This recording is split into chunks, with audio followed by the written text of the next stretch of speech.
Les fêtes de fin d'année approchent et peut-être les passerez-vous en famille et c'est probablement ce que feront Homer, Marge, Bart, Lisa et Maggie Simpson depuis leur légendaire canapé. Les Simpsons, c'est une série américaine désormais longue de 34 saisons au succès sempiternellement au rendez-vous, à tel point que ces personnages dessinés et inventés dans les années 80 sont devenus cultes pour toute une génération. Mais c'est aussi un récit souvent grinçant de l'évolution de la classe moyenne américaine, confrontée aux réalités sociales d'un pays qui voit son économie se transformer profondément sous l'effet de la mondialisation et de l'appauvrissement des ménages.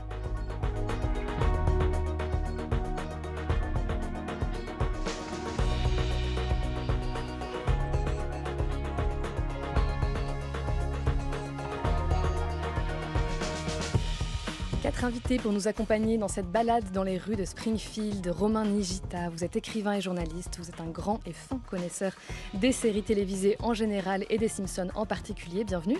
Bonjour et merci pour l'invitation. Tamara Boussac, vous êtes historienne, maîtresse de conférences en études nord-américaines à l'université Paris 1, Panthéon-Sorbonne. Alors nous vous avions reçu il y a un peu plus d'un an pour nous parler de la politique économique de Bill Clinton. Nous sommes ravis de vous recevoir à nouveau pour opérer avec nous ce léger pas de côté. On peut peut-être signaler votre ouvrage paru en août aux presses de Sciences Po, l'affaire de Newburgh aux origines du nouveau conservatisme américain, un ouvrage issu de votre travail de thèse. Bonjour à vous. Bonjour. Et enfin, dans la famille Simpson, je demande la mère et le père. Véronique Augereau, vous êtes actrice et vous êtes la voix française du personnage de Marge Simpson, la mère de Bart, Lisa et Maggie Simpson. Et quant à vous, enfin, Philippe Pétieux, vous incarnez la voix française d'Homer. Soyez les bienvenus. Merci et bonjour à tous. Oui, merci. Merci beaucoup. À la fin du XIIIe siècle et surtout au XIVe et XVe siècle, les bons aspects de la couleur vont se faire discrets. C'est au fond comme si l'or prenait sur lui tous les bons aspects du jaune et ne laissait au jaune stricto sensu que les mauvais aspects de la couleur. Et alors on va voir progressivement un certain nombre de vices se greffer sur la couleur jaune. La trahison, c'est le cas le plus fréquent. L'envie aussi, l'avarice parfois, la jalousie, ça fait beaucoup. Mais c'est surtout la trahison, c'est la couleur des traîtres. Ça va devenir, dans les romans de chevalerie tardif, la couleur des chevaliers félons. Et dans l'iconographie, la couleur de Judas, l'apôtre félon, le traître par excellence, qui est doté fréquemment, pas toujours, mais fréquemment, d'une robe jaune et d'une chevelure rousse. Deux colorations qui deviennent très dépréciatives. Alors pour celles et ceux qui ne connaîtraient pas les Simpsons, il faut savoir que ce sont des personnages à la peau d'un jaune soutenu très caractéristique. Est-ce que vous diriez que la symbolique de la couleur jaune dont parlait ici l'historien Michel Pastoureau au micro de Jean-Noël Jeanneney s'applique aux Simpsons, Véronique Augereau? Alors, pas du tout. Un peu dur, oui, effectivement.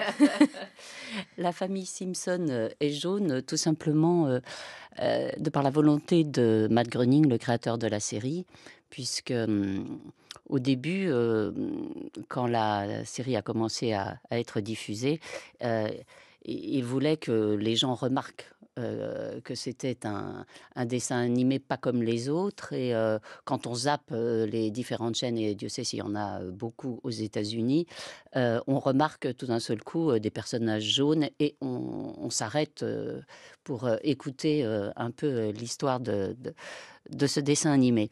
C'est une chose, et puis c'est pour des raisons économiques, bien évidemment, puisque la couleur jaune ne coûte pas cher.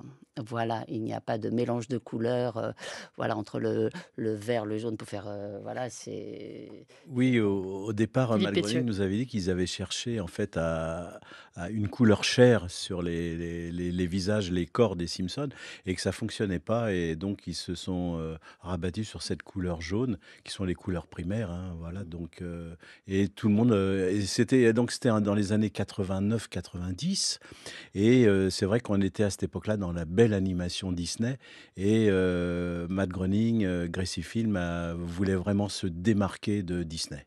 Donc dès les prémices de la Dès les création de prémices, cette oui, oui. série, il y a déjà des raisons économiques qui expliquent l'esthétique de la série.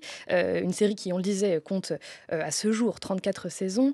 Pourtant, les Simpsons, eux, ne vieillissent pas. C'est bien connu, ils restent physiquement inchangés. Est-ce que c'est cela qui fait des personnages particulièrement propres à refléter une forme d'actualité? C'est cette plasticité en fait qui permet aux personnages de se saisir du temps tel qu'il va, tel qu'il passe, Romain Nigita? Les Simpsons ont un tout petit peu changé parce que si on revoit les tout premiers épisodes, qui étaient en fait des épisodes courts, d'1 minute à 30 secondes, qui étaient diffusés dans une émission à sketch, Tracy Ullman Show, ils avaient vraiment le style de Matt Groening, un peu gribouillé, et c'est pour la version longue, une demi-heure, que là, on est arrivé au style qu'on connaît aujourd'hui. C'est vrai que depuis, ils n'ont pas trop changé. Ça leur donne un côté, en effet, intemporel. On peut revoir les épisodes dans le désordre. Il n'y a pas tant de références directes à l'actualité. C'est ça, il y a un décalage, je crois. Un certain décalage à cause justement des conditions de production. Entre le moment où un épisode est écrit et le moment où il est diffusé à l'antenne aux États-Unis, il y a plus d'1 an, voire même parfois 1 an et demi pour les premières saisons. Donc on ne peut pas faire référence à un événement qui vient de se produire. Plus derrière le décalage pour la diffusion dans les pays étrangers. Donc il y a plus une satire d'un contexte global. Ça, très clairement, des fois quelques références qui ont pu un peu vieillir, que ce soit technologique ou sur le contexte géopolitique, mais il n'y a pas la caricature de l'événement qui vient de se passer la veille. Ça, l'une des rares séries d'animation qui a réussi à le faire actuellement, c'est South Park, mais parce que les deux créateurs ont vraiment créé toute une structure de production qui leur permet d'écrire le lundi et de diffuser l'épisode le samedi. Mais l'animation n'a pas du tout la même qualité que celle des Simpsons. Eux, ils sont vraiment dans une logique quasiment comme ce que faisaient les guignols de l'info à l'époque. Philippe Pétieux, vous vouliez réagir? Pour rebondir encore sur la question d'économie, les Simpsons n'ont que 4 doigts. On avait posé la question à Matt Groening, et en fait, c'est une question de kilométrage du crayon, et c'est une question économique, en fait, parce que si vous rajoutez un 5e doigt, c'est beaucoup plus long à produire.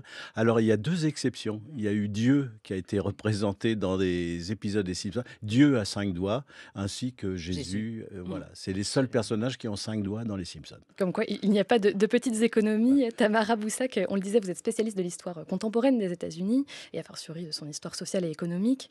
Pourtant, Diane, qui a conversé avec vous pour préparer cette émission, m'a dit que vous aviez immédiatement réagi à notre proposition, car vous aimiez beaucoup les Simpsons. Qu'est-ce qui intéresse une historienne dans ce genre de série au très long cours? Alors, peut-être qu'effectivement, il n'y a pas de référence directe quand même à certains événements spécifiques, mais moi je trouve que quand on regarde les Simpsons, alors je suis loin d'avoir vu tous les épisodes, mais quand je regarde les Simpsons, que j'aime beaucoup par ailleurs, je trouve qu'on trouve quand même un vrai commentaire sur certaines questions de fond, en fait, qui travaillent la société américaine, hein, notamment au niveau de certaines figures politiques, certains moments politiques aussi. Je trouve que quand on regarde les épisodes des années 90, on se rend compte des grandes questions politiques, notamment la question parfois de la pauvreté, des politiques sociale, de l'assistance sociale également. Comme on est vraiment dans la caricature, on trouve aussi, et c'est pour ça que peut-être effectivement le parallèle avec les guignols de l'info peut-être en France est aussi bien trouvé, on trouve quand même des positionnements politiques vraiment caricaturés et qui correspondent quand même à une époque très, très spécifique. Alors peut-être qu'il y a une évolution, mais en tout cas je trouve que tous les débats typiquement sur la pauvreté des années 90, on les retrouve parfois dans les Simpsons, et ça je trouve que c'est très plaisant. Aussi la question de la corruption en politique, voilà, ces grandes thématiques. Il y a beaucoup d'échos, je trouve, dans les Simpsons. Et on y reviendra tout au long de cette émission. C'est un programme où ce que l'on essaye de faire, c'est divertir les adultes. Il va y avoir assez de trucs intelligents à l'intérieur pour que les adultes, s'ils lui donnent une chance, se divertissent. Et je pense que les enfants l'aimeront aussi. C'est une famille américaine dans toute sa folie. Homer essaye d'être le père américain par excellence, mais il échoue vraiment à cela. Marge, sa femme, fait de son mieux pour éviter que la famille ne s'étrangle mutuellement. Bart Simpson aimerait bien être agréable, mais d'une manière ou d'une autre, il est obligé d'être agaçant. Il est déchiré entre le désir de divertir et le désir d'ennuyer. Lisa, la sœur cadette, est l'enfant sensible et sourdoué de la famille. Bien sûr, elle est complètement ignorée. Et Maggie est le bébé qui communique uniquement en suçant sa sucette. C'est le son.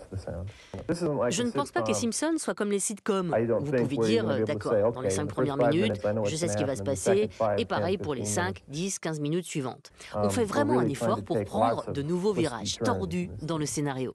Parfois, nous ne savons même pas, nous-mêmes, où cela va nous mener. Alors on entendait là le créateur de la série Matt Groening, dont on parlait tout à l'heure, qui décrivait la famille Simpson et le rôle très précis attribué à chacun de ses membres. On peut dire, Romain Nigita, que c'est une représentation finalement assez traditionnelle de la cellule familiale, ou du moins l'image qui en est donnée aux États-Unis depuis les années 50. Oui, parce que l'idée de Matt Groening, déjà, c'était de s'inspirer de sa propre famille, puisqu'au départ, la chaîne voulait adapter l'une de ses bandes dessinées qui s'appelait Life in Hell, qui était la vie de lapins un peu trash, qui parle du sida, etc. Et au dernier moment, lorsqu'il devait signer le contrat, il s'est dit non, je peux pas me vendre comme ça à l'ennemi, parce que lui était dans un esprit un peu punk, un peu rebelle. Et donc, au dernier moment, il s'inspirait de sa famille pour leur vendre une série familiale. D'ailleurs, tous les prénoms des personnages, ce sont les membres de sa famille. Sa mère s'appelle vraiment Marge, son père s'appelle vraiment Homer. Le seul prénom qu'il a changé, c'est le petit garçon. Au lieu de l'appeler Matt, il l'appelait Bart.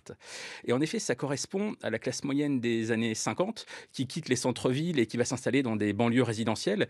Et c'est ce qu'on trouve dans beaucoup de sitcoms des années 50-60, des sitcoms très consensuels comme Father Knows Best, My Three Sons, Leave It to Beaver, des séries qu'on n'a pas vraiment vues en France, mais qui sont vraiment très classiques, où les parents ont toujours raison, les enfants se chamaillent un petit peu, mais tout ça reste très gentil. L'une des seules séries, en fait, qui parlait vraiment de la pauvreté sous le prisme de la comédie, c'est une série qui a été diffusée juste avant, je crois que c'était en 52, ça s'appelait The Honeymooners, et là, c'est un couple qui vit dans un appartement en ville et qui a du mal à joindre les deux bouts.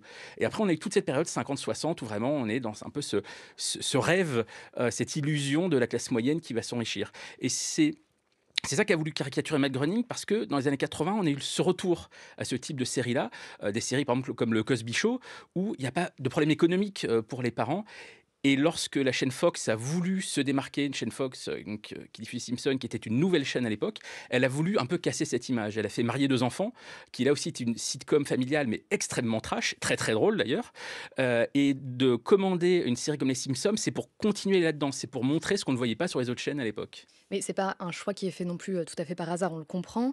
Mais est-ce que derrière l'idée de présenter une famille très classique avec une répartition des rôles très traditionnelle, c'est ça aussi qui permet, c'est ce décor, ce fond-là qui permet de faire passer un message plus ironique, plus grinçant sur la famille américaine, entre autres?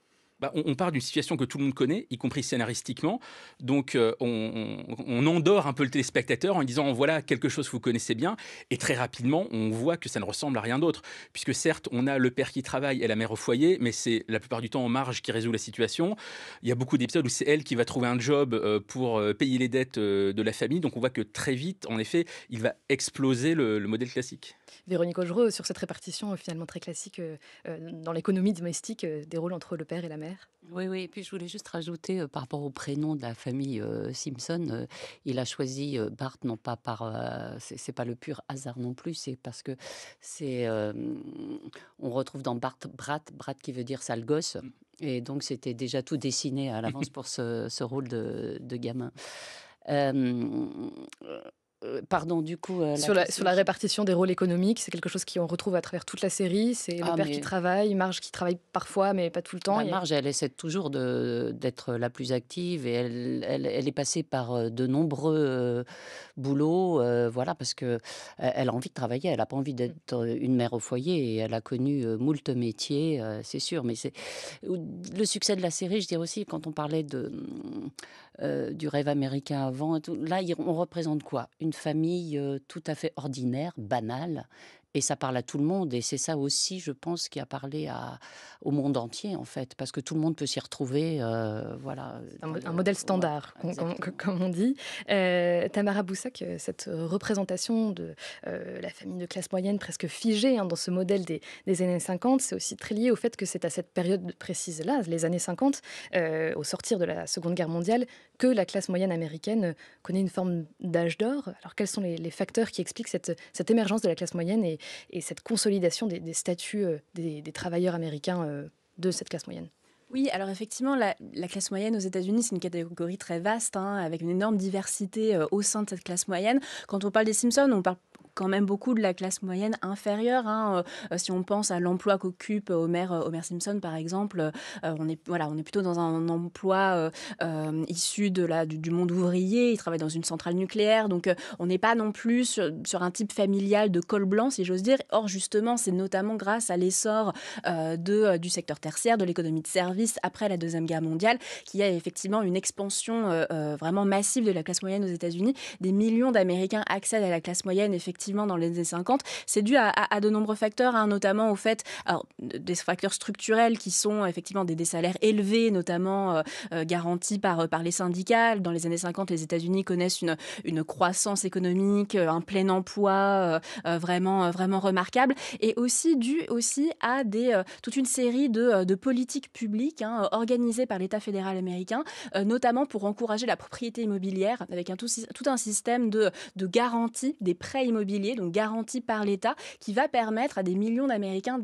d'acquérir un logement et dans un sens de commencer à se constituer un capital, hein, et une forme de sécurité économique qui va pouvoir être transmise aux générations futures, et également un accès de plus en plus massif à l'enseignement supérieur, parfois également permis grâce à l'État fédéral, puisque les anciens combattants de la Deuxième Guerre mondiale vont pouvoir accéder à l'enseignement supérieur grâce à des aides financières de l'État. Et donc ce sont tous ces facteurs qui vont permettre l'essor de la classe moyenne dans les années 50.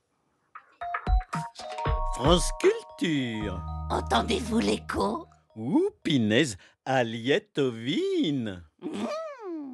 Alors, on le sait, le développement de cette classe moyenne dont on parlait à l'instant se fait dans un contexte plus global aussi de l'avènement de la consommation de masse. Et c'est peu dire que cet aspect est présent chez les Simpsons, Philippe Pétieux. Oui, c'est vrai que les Simpsons, il y a le petit pavillon, il y a le box pour ranger la voiture, il y a la télé qui est omniprésente dans le salon, il y a tous les clichés et puis ils habitent à Springfield. Springfield, je crois qu'il y a énormément de Springfield aux États-Unis. On n'arrive pas bien à situer, justement. C'est pour ça que Springfield est presque universel aux États-Unis. Et puis il y a le chien, il y a le chat, il y a... Voilà, il y a tout ce qu'il faut. Oui, tout ce qu'il faut, voilà. Pour consommer. Pour consommer. C'est ça, j'allais dire en termes de confort matériel. Voilà, la télé est omniprésente. Et Romain Nigita, cette idée de consommation effrénée qui est inhérente aussi à la représentation qu'on se fait de la classe moyenne, elle est effectivement très présente chez les Simpsons, c'est presque un loisir. Elle est là même dès le premier épisode de la série telle qu'on la connaît, donc après les sketchs, puisque le tout premier épisode, c'est d'ailleurs un épisode de Noël, donc c'est bien le moment pour en parler, et c'est Homer qui n'a pas touché sa prime à la centrale. Marge a dû dépenser tout l'argent qu'il a mis de côté pour les cadeaux pour effacer le tatouage que s'est fait Bart avec son argent de poche, et du coup Homer n'a plus d'argent pour acheter les cadeaux de Noël. Donc on est en plein, en effet, dans cette fascination pour la consommation. Alors je vous passe tous les détails, mais en effet, cette consommation revient tout le temps, que ça soit par les produits dérivés dont sont fans les enfants de la famille. Évidemment, Bart qui est un fan de Krusty le Clown, donc il a des poupées parlantes, des t-shirts, etc. Même Lisa, qui pourtant paraît pour la plus sage, et pourtant elle est fan de la poupée Malibu Stacy, qui est une sorte de Barbie. La petite Maggie, elle-même, elle est fan d'une espèce de pastiche des Schtroumpfs avec un petit lutin.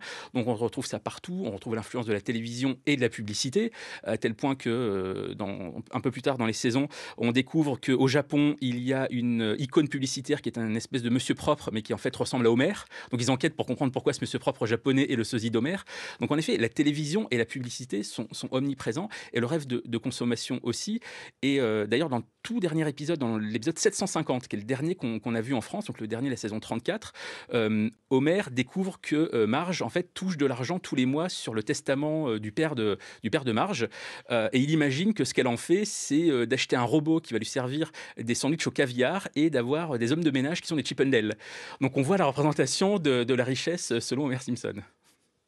45 une fois la guerre terminée, nos gars sont revenus à l'usine bosser. Un temps de joie et de sourires plein d'éclat. Le travail flambait, même pour les gens âgés. Même les crétins étaient très bien payés. Le racisme explosait. Oh, l'histoire s'est dessinée grâce au travail acharné. Nous avons créé la classe moyenne. La jolie classe moyenne.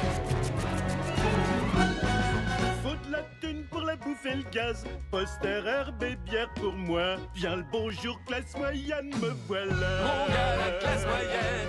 Rejoins la classe moyenne. Pas très futé, faussaire ou passionné. Mon problème d'alcool ne fait qu'empirer. Quel boulot pouvez-vous me donner? Inspecteur de la sécurité. Alors, on en parlait rapidement. L'autre élément qui vient inscrire définitivement les Simpsons dans cette appartenance à la classe moyenne, c'est la géographie dans laquelle s'inscrivent leurs aventures, à savoir la ville de Springfield, soit l'essence même de la banlieue pavillonnaire. Et là encore, le contexte historique et économique dans lequel la série a été créée compte. Les années 80-90 sont celles qui voient la classe moyenne avoir les moyens de devenir propriétaire. Tamara Boussac. Oui, en fait, c'est même un peu plus tôt que ça, hein. Effectivement, le fait d'être propriétaire de son logement, et notamment dans une banlieue pavillonnaire qui se développe à la fin des années 40, effectivement, c'est vraiment inhérent voilà, à l'American Way of Life, à la construction idéologique hein, aussi de ce qu'est la classe moyenne et de ce qu'est le peuple américain dans la deuxième moitié du XXe siècle. Et effectivement, hein, dans ce mode de vie périurbain, évidemment, la voiture va être tout à fait centrale hein, et c'est quelque chose qu'on voit énormément dans les épisodes des Simpsons, et la voiture qui va aussi également induire une forme de consommation spécifique, c'est-à-dire qu'effectivement à partir des années 50, les modes de vie changent, effectivement les classes moyennes se périurbanisent et justement vont se développer tout un tas de grands centres commerciaux directement accessibles avec la voiture, avec les nouveaux axes routiers qui sont aussi construits dans les années 50. Donc effectivement c'est quelque chose qui va être extrêmement important, et c'est vrai que Springfield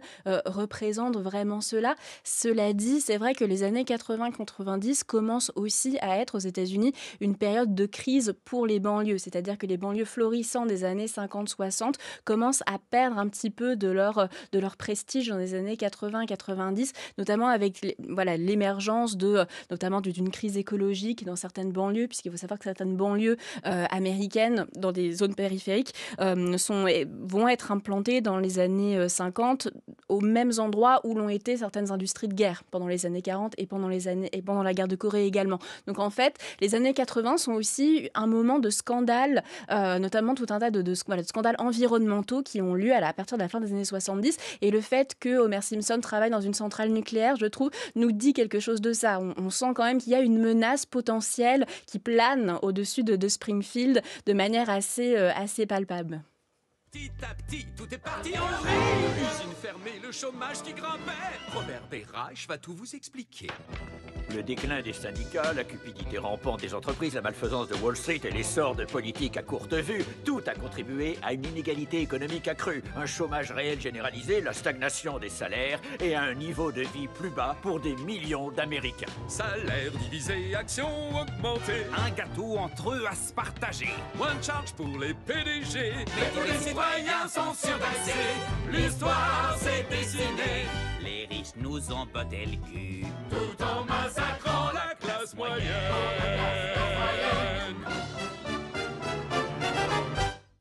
Et voilà comment se termine la chanson de la classe moyenne qui a été diffusée dans l'épisode 21 de la 33e saison des Simpsons et dans laquelle on entendait une forme d'hommage, je ne sais pas si vous appelez ça comme ça, à Robert Reich, le secrétaire du travail de 1993 à 1997 sous Bill Clinton donc, et qui nous explique finalement comment on en est arrivé là à ce déclin de la classe moyenne. Faire des allusions quasiment directes à des personnages politiques, c'est quelque chose d'habituel chez les Simpsons, Philippe Pétieux. Oui, on a vu Trump, hein.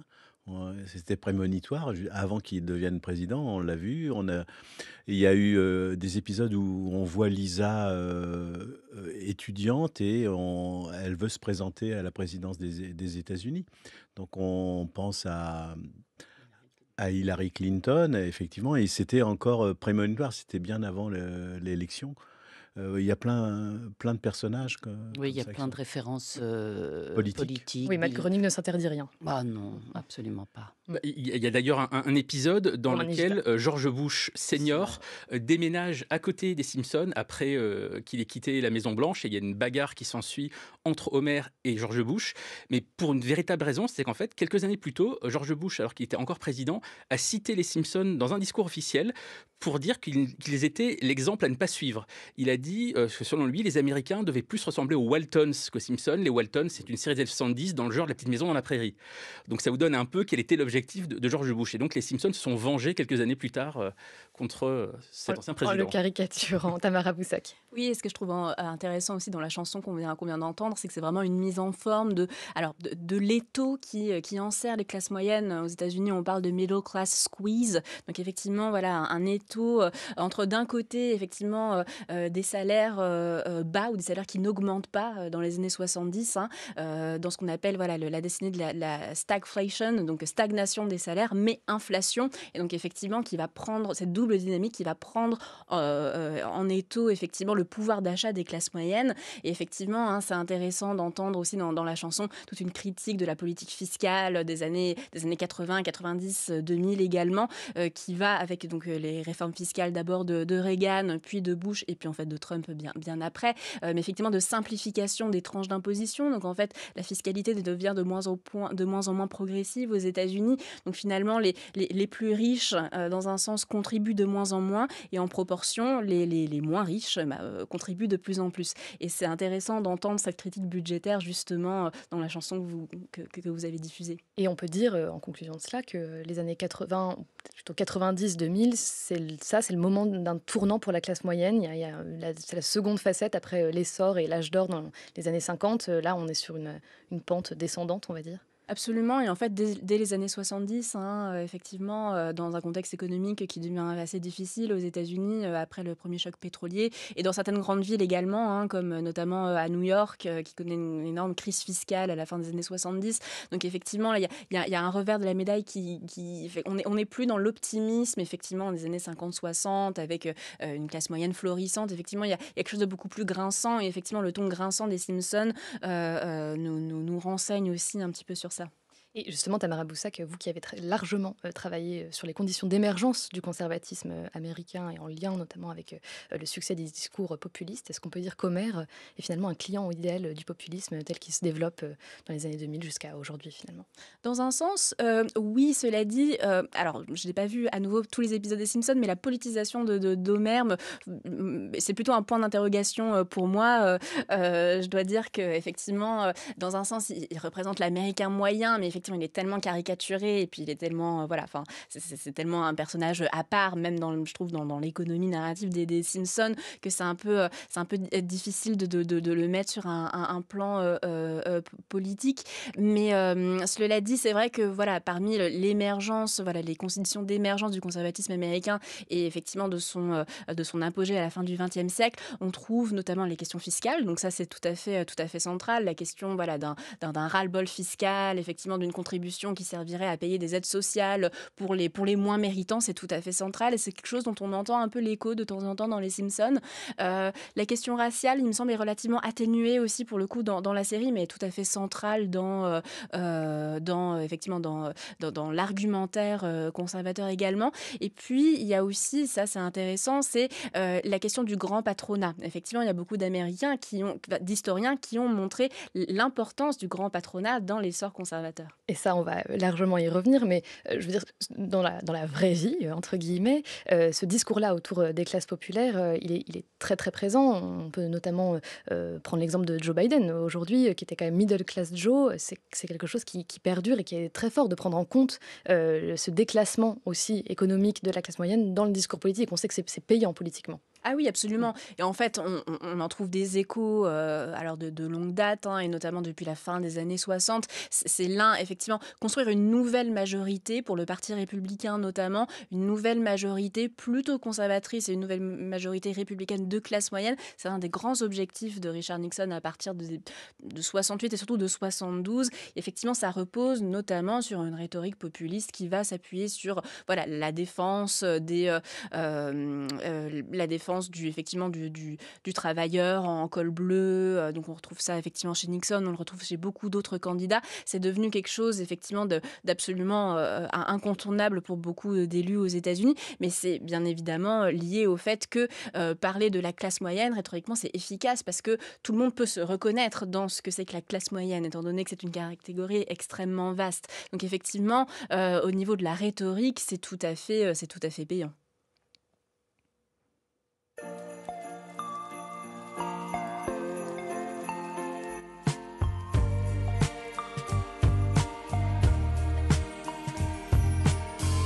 La vie c'est pas comme les comédies romantiques.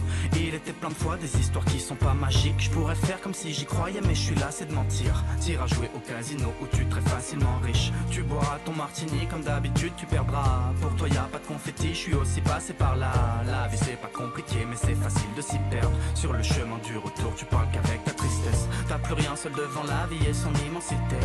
T'as plus qu'à réciter qu'avec le temps on s'y fait. Le 25 décembre, le Père Noël est absent. T'y rêves juste un instant. Et tu passes encore Noël sans elle. Tous les cadeaux que t'avais prévus, c'est un autre qui lui aura offert. C'est ta faute, toi tu l'avais perdu. Et tu passes encore Noël sans elle. Tous les cadeaux que t'avais prévus, c'est un autre qui lui aura offert. C'est ta faute, toi tu l'avais perdu. Je raconte la tienne et ma vie, moi aussi la mienne est partie. Moi aussi la vie est bien grise, les folies de la vie je les ai prises. Tout commençait à l'hosto, je fêtais Noël avec mes parents. J'avais eu un vélo jaune comme si tout se passait normalement. Forcément on parlait peu, à Noël j'avais mes déguisements tricotés par ma grand-mère, peut-être que t'as connu ça avant. Je sais pas grand chose de ta vie, je sais juste que c'est toujours pareil. Qu'on a tous été déçus, qu'il n'y ait pas de pays des merveilles. On fait au mieux, devient ce qu'on peut, moins que ce qu'on veut et c'est le bordel. On va morfler jeune comme vieux, dès le début la vie c'est mortel. Quand tu vois les autres autour, tu crois toujours tout est plus beau. Quand tu regardes par leurs fenêtres, tu les vois ouvrir leurs cadeaux. Pour toi c'est dur, pour moi aussi, je te parle de nous dans chaque chanson. Dans ce refrain et toute ma vie, ce sera la même toutes les saisons. J'en peux plus mais je reste debout comme ceux qui m'aiment le voudraient tous. Cette année j'irai à Noël, pour certains c'est le dernier sans doute. Si c'était toi, si c'était moi, si on échangeait, dis-moi, qu'est-ce que ça donnerait cette année en ce dernier mois? Et si une dernière fois on se décidait à le passer ensemble, juste toi et moi. Et tu passes encore Noël sans elle. Tous les cadeaux que t'avais prévus, c'est un autre qui lui aura offert. C'est ta faute, toi tu l'avais perdu. Et tu passes encore Noël sans elle. Tous les cadeaux que t'avais prévus, c'est un autre qui lui aura offert. C'est ta faute, toi tu l'avais perdu. C'était Noël sans elle de Basile Palace que nous saluons. Vous écoutez Entendez-vous l'écho, une émission réalisée par Françoise Le Floch et Alexandre Dang. L'ouvrier américain, fier, solide, travailleur et fatigué. Tous ces travaux nous épuisent. Délocalisé, on n'en peut plus. C'est un miracle. Ils ont déménagé notre usine dans un pays du tiers-monde. Je vais avoir du temps pour jouer à la loterie. Kitching! Hé, l'Amérique, pourquoi ne pas laisser d'autres pays porter leur part du fardeau? Réduis tes soucis, augmente tes profits grâce à la délocalisation. Quel beau film, et qui donne un conseil très judicieux que je vais suivre sur le champ. Je ferme la centrale et je déménage toute la production en Inde. En Inde? Ça veut dire qu'on perd notre emploi? Non, non, les emplois sont préservés. Ils seront occupés par d'autres dans d'autres pays. Oh non, je viens d'acheter une maison à 3 millions de dollars. On entendait le terrible Mr. Burns, patron d'Homer Simpson, qui a un certain sens du profit, si on peut le dire comme ça, et ça se traduit même très concrètement dans les personnages, dans son physique, dans son attitude et dans ce qui lui arrive aussi tout au long des épisodes. Est-ce qu'on peut dire que face à cette adversité-là, la série fait état d'une certaine conscience de classe, Romain Nigita? En effet, on a des très riches et on a quelques très pauvres dans la série. Il y a une caricature en gros du bouseux américain, c'est le personnage de Cletus qu'on voit toujours un peu débraillé. Et on a les très riches, donc avec Monsieur Burns, qui est un personnage qui sort quasiment du conte de Dickens. On est vraiment sur la caricature du très très riche qui se fiche complètement de ses employés, qui lâche littéralement ses chiens quand ils viennent demander une augmentation, qui n'hésite pas à les virer ou à les réembaucher quand ça l'arrange. Et la centrale est dans un état lamentable. Ça, c'est un truc qu'on voit très souvent dans les épisodes, avec des fûts d'uranium qui fuient, les déchets radioactifs qui sont enterrés derrière les arbres de l'aire de jeu pour enfants. Enfin bref, c'est une catastrophe. Donc oui, il y a une caricature des très riches dans la série, ça c'est certain.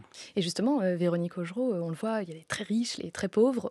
Le trait est volontairement grossi, mais est-ce que c'est pas ça aussi qui permet peut-être à la série de faire passer un message tout en prenant un certain recul? Bah oui, je crois. Et puis la caricature du très puissant représenté par Monsieur Burns et son physique, je dirais, qui lui porte un peu préjudice. Voilà. Puis il ne faut pas oublier, on en parlait encore avec Philippe il n'y a pas très longtemps, que Monsieur Burns, il a 3 verrues en forme de triangle. Donc, ce qui veut dire qu'il est franc-maçon, on peut supposer tout du moins qu'il y a la franc-maçonnerie, voilà. Donc il y a le tout-puissant et puis effectivement... Oui, donc là on va dans la caricature presque mais à oui, l'excès. mais Effectivement. je pense qu'on peut aller jusque-là, non? D'ailleurs, il y a eu un épisode avec, alors c'est pas les francs-maçons, c'est les stonecutters, les tailleurs de pierre, une sorte de confrérie dans laquelle Homer veut rentrer. Homer est intronisé. Voilà, donc il y a aussi cette caricature-là de puissance. De ce qu'est la puissance aux États-Unis. Voilà. Je vois. Tamara Boussac, vous parliez aussi dans ce qui a permis l'essor des classes moyennes dans les années 50-60, c'est aussi le rôle des syndicats. Que peuvent les syndicats face à un Mr. Burns? Quel est le poids finalement des syndicats plus tardivement dans les années 80-90 face à ce grand patronat? Effectivement, c'est une question très intéressante parce que l'un des socles idéologiques du conservatisme, et notamment porté par les grands patrons du XXe siècle américain, c'est justement l'antisyndicalisme. Effectivement, on voit très bien que Mr. Burns est très hostile à l'idée d'une syndicalisation de ses employés. Et justement, si il y a une telle délocalisation, mais en fait, dès les années 50-60, des historiens ont montré que les délocalisations, elles se font d'abord du nord des États-Unis vers le sud des États-Unis et vers Porto Rico, justement parce que le coût du travail était moindre dans le sud des États-Unis, parce que les syndicats étaient moins puissants historiquement, et donc les salaires étaient plus bas. Donc effectivement, la question de la syndicalisation et la désyndicalisation, elle est très importante. Aujourd'hui, effectivement, il y a à peu près 10% effectivement des travailleurs américains qui sont syndiqués, alors qu'on était plutôt autour d'un tiers il y a quelques décennies. Donc effectivement, c'est quelque chose qu'on remarque. Et face à un Mr. Burns, effectivement, on ne sait pas très bien quel est le vrai poids des syndicats. Cela dit, Mr. Burns, pour moi, représente plutôt... Malgré l'extrait qu'on a entendu, il représente aussi une forme de capitalisme un peu à l'ancienne, c'est-à-dire que il incarne pas une forme d'élite mondialisée ou d'as de la finance. C'est un petit peu, pour moi, c'est un peu une espèce de pastiche d'une espèce de Rockefeller, ou plutôt effectivement d'un capitaine d'industrie un petit peu, presque un peu déjà démodé en fait dans les années 80-90 quand naît la série. Mais on n'est néanmoins pas du tout dans l'exemple d'un patron qui serait paternaliste. Au contraire, il y a une forte violence sociale qui règne dans l'entreprise, on le voit très bien. Et Véronique Augereau, on le disait, donc il y a des très riches et des très pauvres. Quelles sont les sources de revenus des personnages très riches dans la série? Les sources de revenus? Oui, est-ce que c'est du patronat, du vedettariat? Vous parliez de Krusty le clown, dont Bart est un fan absolu. On voit que c'est des personnages plutôt exceptionnels, en fait, que ça ne représente pas une norme. Exactement.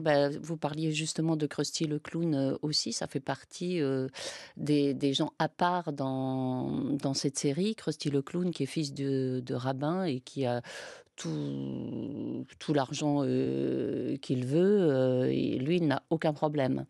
Et c'est un personnage assez, pour moi, déroutant et qui vraiment, je le déteste. Voilà, il me répugne un peu. Et, il fait très peur, il faut le dire. Il fait très peur. Il fait très peur aussi, sauf que sachez qu'il a quand même, on pourrait trouver le visage d'Homer, la perruque en moins, etc., puisque c'est quand même l'idole de son fils, Bart. Effectivement, c'est tout à fait opposé. Non, mais ça pourrait s'analyser autrement, mais c'est vrai que c'est un personnage assez hideux et il fait partie de la partie de la population juive de Springfield. Lui et son père représentent en fait la population juive et des riches en fait.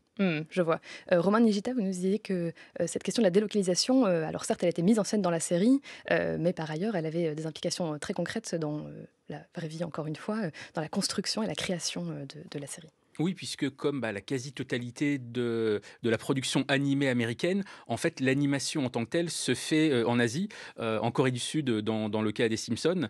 En tout cas, la dernière étape, quand il s'agit vraiment de dessiner tous les dessins un par un, puisque l'animation, on n'est pas sur 24 images secondes, un petit peu moins que ça, mais il faut quand même dessiner tous ces dessins-là. Encore aujourd'hui, même si maintenant c'est dessiné sur tablette graphique, mais il faut toujours dessiner tous les dessins un par un. En fait, grandes étapes de l'animation sont toujours faites aux États-Unis, c'est-à-dire le choix de faire gros plans, plans larges, les mouvements de caméra, etc., le design des personnages, mais ensuite tout est envoyé en Asie, et c'est aussi ce qui explique ce dont je parlais au début de l'émission sur le fait qu'il y avait quasiment un an et demi entre l'écriture et la diffusion, et les Américains attendaient très anxieux que les bandes reviennent aux États-Unis et des fois de demander des corrections.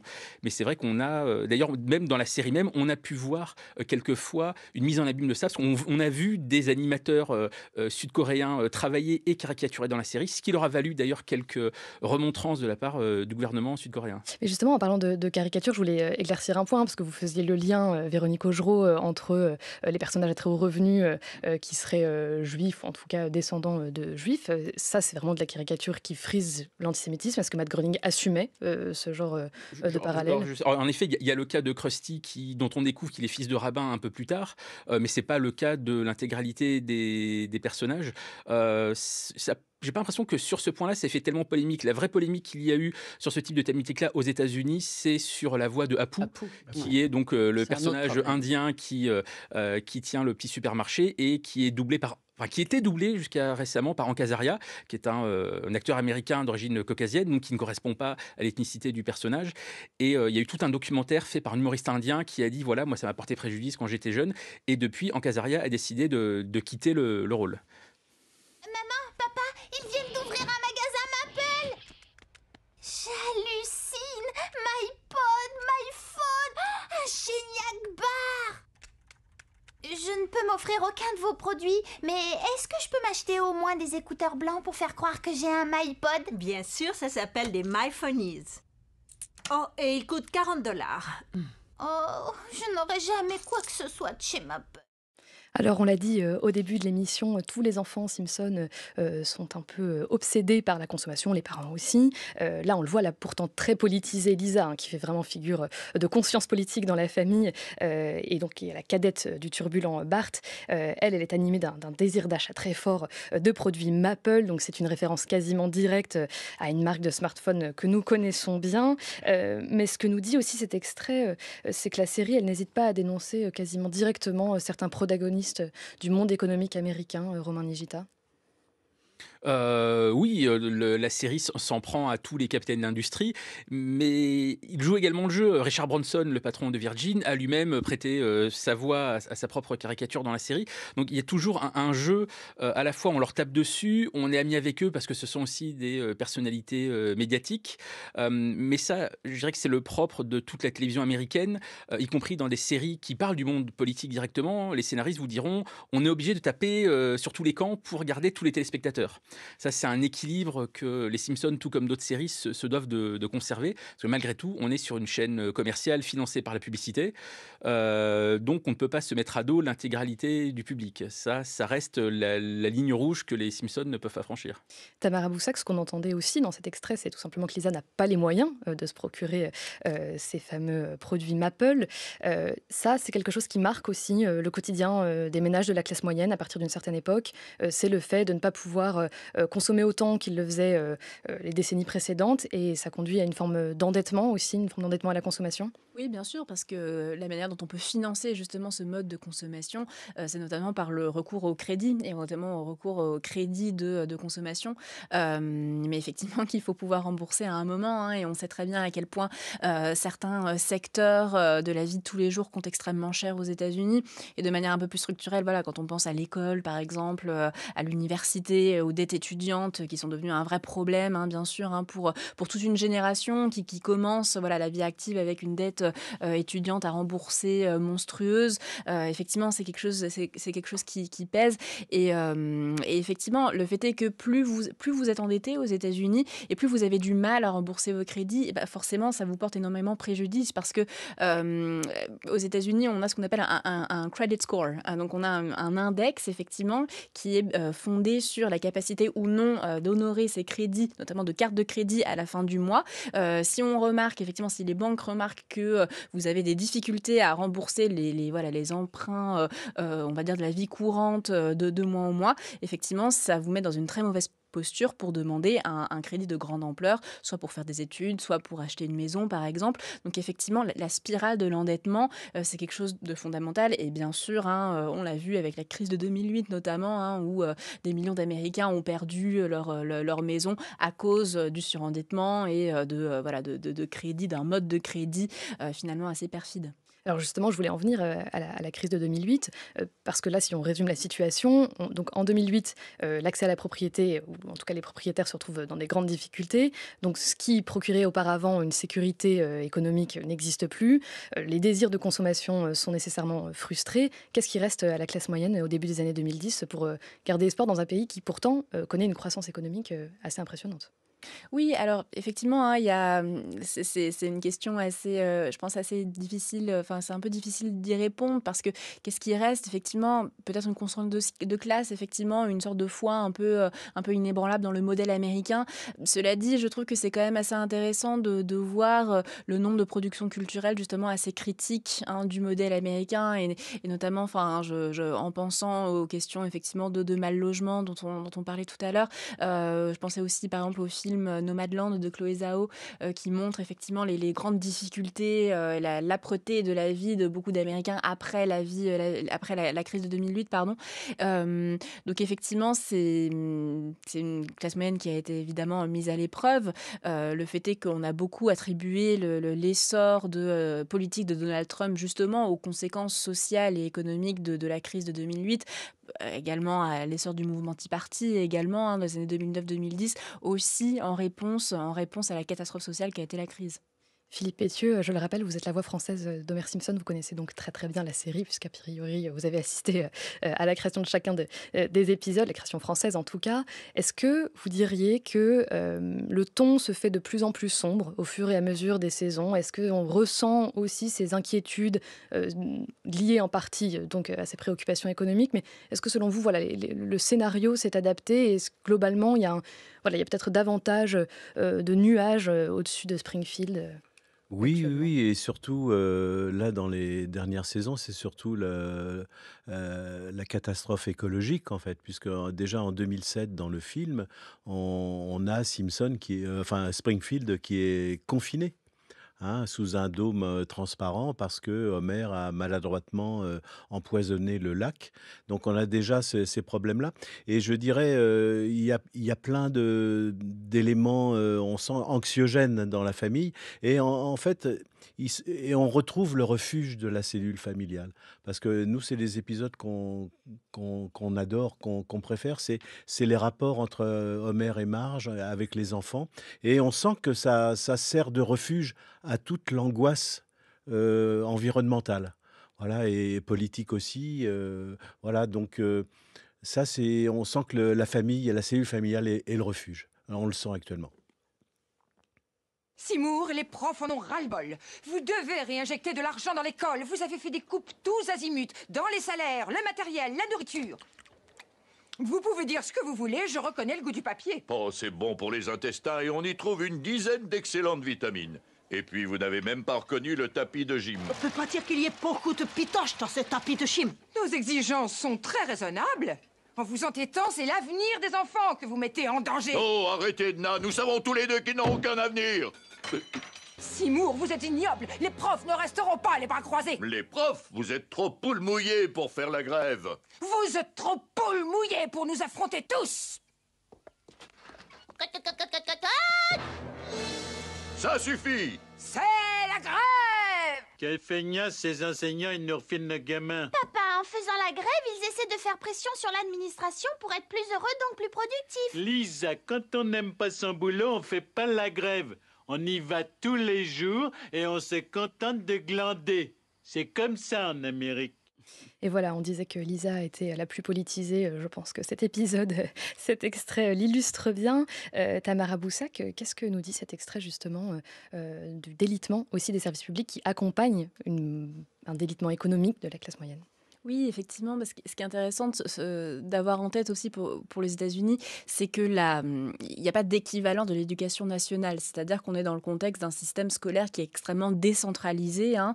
Et effectivement, ce qui finance l'école publique aux États-Unis, ce sont avant tout les recettes générées par la taxe foncière. Et donc, évidemment, si vous êtes dans une ville ou dans un quartier riche avec des valeurs immobilières qui sont élevées, les recettes de la taxe foncière vont être également élevées. Ça va faire beaucoup de financement possible pour les écoles. À l'inverse, si vous êtes dans un quartier pauvre avec des valeurs immobilières qui sont basses, on va être dans le cas d'écoles qui sont sous-financées. Et c'est un peu ce qu'on entend au début de l'extrait que vous avez effectivement diffusé, hein, avec la question des moyens qui se pose de manière extrêmement importante aux États-Unis, d'autant plus depuis 2001 où en fait les écoles publiques sont mises en compétition les unes avec les autres justement pour des financements. C'est-à-dire que les écoliers américains dans les écoles publiques sont soumis à des tests standardisés, effectivement, donc en général à l'échelle de l'État ou à des échelles un petit peu plus restreintes.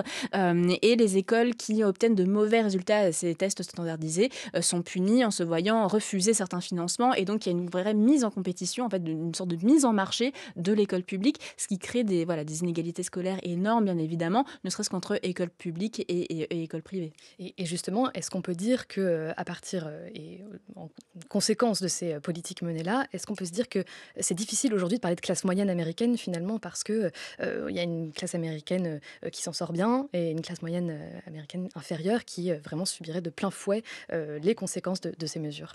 Oui, et en fait, c'est là qu'on voit un peu les limites en fait de l'emploi du terme de classe moyenne, qui est devenu extrêmement malléable. Effectivement, en début d'émission, on parlait d'une forme de plasticité. C'est aussi le cas, hein, avec le terme même de classe moyenne. Tout le monde peut se reconnaître ou non, mais effectivement, il y a une telle diversité sociale, raciale, idéologique aux États-Unis au sein de ce qu'on appelle la classe moyenne, qu'effectivement, en fait, on parle d'un ensemble extrêmement fragmenté. Et je pense qu'on peut effectivement avoir une lecture un petit peu plus fine, effectivement, des capacités économiques et des situations sociales, effectivement, qui sont très différentes d'une ville à l'autre, d'un quartier à l'autre, effectivement. Et de fait, l'école publique est un reflet de ces inégalités. Alors, on arrive bientôt au terme de cette émission. Romain Nigita, en tant que journaliste, j'imagine que vous suivez de près peut-être aussi la communauté des fans des Simpsons. Et c'est vrai que les Simpsons ont généré quand même un très large engouement au niveau mondial.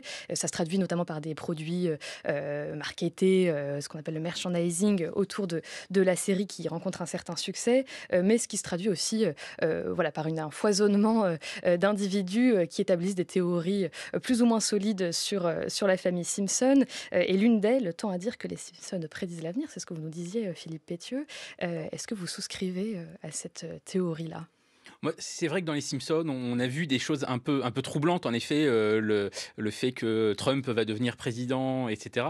Je pense que surtout, déjà, il y a eu tellement d'épisodes, on en a plus de 750 épisodes, que je pense qu'il y a plus d'épisodes qui se sont trompés que d'épisodes qui ont eu raison. Je pense que les scénaristes ont aussi vraiment le pouls sur la société américaine, sur la pop culture américaine. Donc je pense qu'à force de lancer des fléchettes les yeux bandés, il y en a forcément une qui va tomber au centre de la cible. Je pense beaucoup plus à ça. Après, voilà, pour reprendre l'exemple de Trump a toujours sous-entendu depuis 2 décennies qu'un jour ou l'autre, il pourrait se présenter. Donc le fait de l'imaginer, je pense qu'il ne prenait pas trop de risques. Mais voilà, les Simpsons ont couvert un tel champ de scénarios que même d'autres séries comme South Park en sont venues à se dire, mais dans les épisodes, que de toute façon, notre scénario à nous, les Simpsons l'ont déjà fait, de toute façon, les Simpsons ont tout fait, donc arrêtons de regarder les Simpsons, on fait ce qu'on veut. Ça, c'est vraiment les personnages de South Park qui disent ça. Un grand merci à tous les 4 d'être venus en studio nous parler de l'économie selon les Simpsons et de clôturer avec nous l'année 2023 d'Entendez-vous l'écho. Très bonne fête à toutes et tous. Et tout de suite, on retrouve la chronique de Dominique Méda.